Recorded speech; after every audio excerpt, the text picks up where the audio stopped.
سیاسی فضا بدل رہی ہے، ہواؤں کا رخ بھی تبدیل ہو رہا ہے۔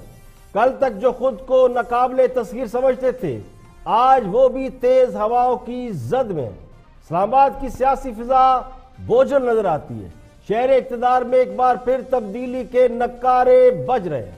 حکومت کے اتحادیوں کا لب و لہجہ بدل چکا ہے اور حکمران جماعت کو اقتدار میں آنے کے بعد پہلی بار ایک بہت بڑے سیاسی چیلنج کا سامنا ہے، یعنی آگے کنواں اور پیچھے کھائی ہے۔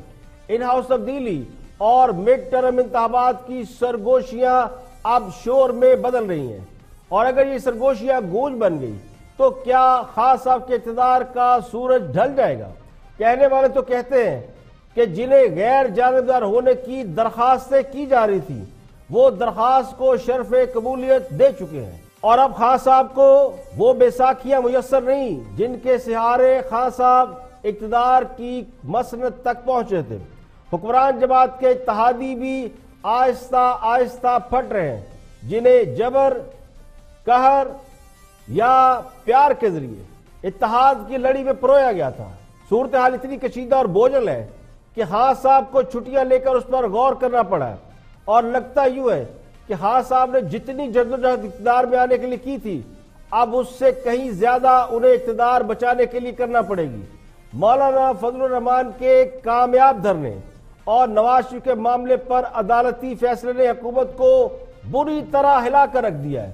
حکومت کی چولیں ہل کر رہ گئی ہیں، حکومت کمزور پڑ گئی ہے۔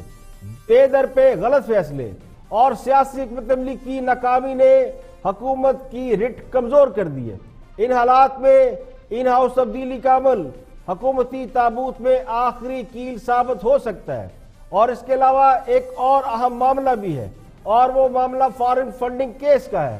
تو بہت ساری چیزیں، بہت ساری ڈیولپمنٹ سامنے آ سکتی ہیں۔ حکمران جماعت نئے سرے سے صف بندی کرنے کی کوشش کر رہی ہے، جبکہ خان صاحب کو لانے والے اب ان سے ڈسٹنس کر چکے ہیں، یعنی خود کو الگ کر چکے ہیں۔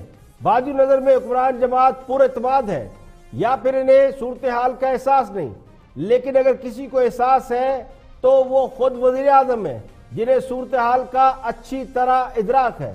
حکومت معیشت کی بحالی کا کریڈٹ لینے کی کوشش کر رہی تھی، لیکن جنہوں نے معیشت بحال کی، کریڈٹ بھی انہوں نے لے لیا ہے۔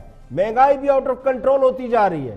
14 ماہ کی ناکامیوں اور سونے پہ سہاگا، اپوزیشن سڑکوں پر ہے۔ تو سوال یہ ہے کہ کیا خان صاحب اس مشکل مرحلے سے خود کو نکال پائیں گے، مرد بحران ثابت ہوں گے؟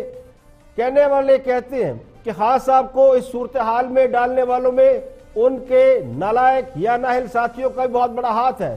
نواز شریف کی بیماری پر بانڈ کی شرط عائد کرنا حکومتی ساکھ کے لیے سود مند ثابت نہیں ہوا۔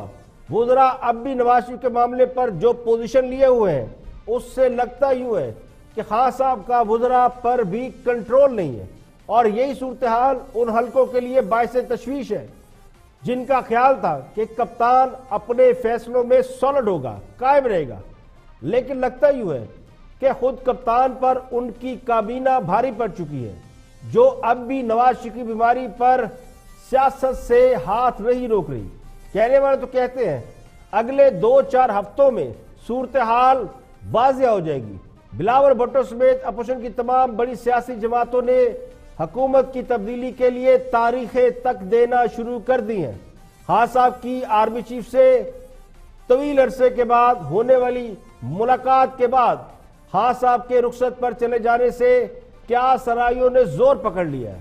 خود حکومت کے حمایتی میڈیا کا خیال ہے کہ خان صاحب کو اب وہ سپورٹ حاصل نہیں جو اقتدار میں لاتے ہوئے حاصل تھی۔ آرمی چیف کی ایکسٹینشن کے حوالے سے بھی مختلف خبریں سوشل میڈیا پر زیر گردش ہے، اور صورتحال واضح نہیں ہے۔ حکمران جماعت آرمی چیف کو ایکسٹینشن دے چکی ہے اور وہ ایکسٹینشن لے چکے ہیں، لیکن اس پر کچھ نہ کچھ ابہام موجود ہے۔ تاثر یہ ہے کہ سیاسی معاملات سے فوج نے خود کو بالکل علیحدہ کر لیا ہے۔ مولانا جس یقین دہانی کے بعد اسلام آباد سے واپس بھیجے گئے ہیں، اس پر عمل درآمد کے لیے وہ اب بھی سڑکوں پر موجود ہے، اور یہ تاثر موجود ہے کہ آنے والے چند ہفتے حکومت کے لیے بہت بھاری ثابت ہو سکتے ہیں۔ یا تو ان ہاؤس تبدیلی کا معاملہ آگے بڑھے گا، یا پھر کوئی اور معاملہ جس میں خان صاحب کے اوپر نہ ہلی کئی تلوار جو لٹک رہی ہے اس کا فیصلہ آ جائے گا، یا پھر ہاں صاحب نہ کھیڑیں گے نہ کھیڑن دیا گے فارمولے پر خود بھی عمل کر سکتے ہیں۔